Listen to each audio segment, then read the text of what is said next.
چۆن سوود لەم پرینتەرە وەربگرم بۆ قوتابخانە و زانکۆ پێمانگە بۆ وانەی بریکاری. ئەتوانن هەر هاوکێشێکی قورس یانیش دوور و درێژ پرینت بکەن، پاشان بە دەفتەرەکانتانەوە ئەتوانن بنووسێنن.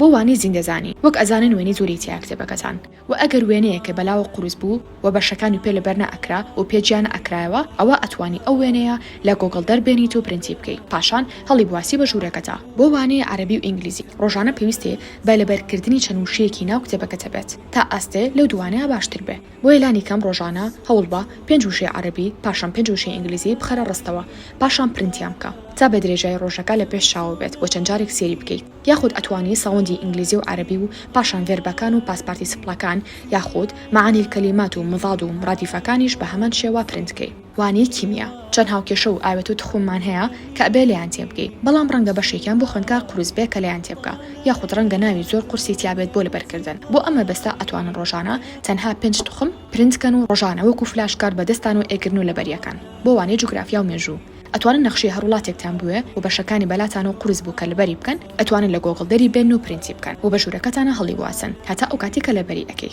یاخود ئەتوانن بۆ بابەتی مێژوو ئەگەر ساڵ و بەرواری زۆری تیا بوو و کێشەتان تێ هەبوو تا لێکیان جیاکەیتەوە تێکەڵیان نەکەیت بەروارەکان بیان کە بە 2 بەشەوە ساڵ ڕوودا و بەم شێوەیە تۆ پوختەی ئەو بەشە و لا ئەبێت.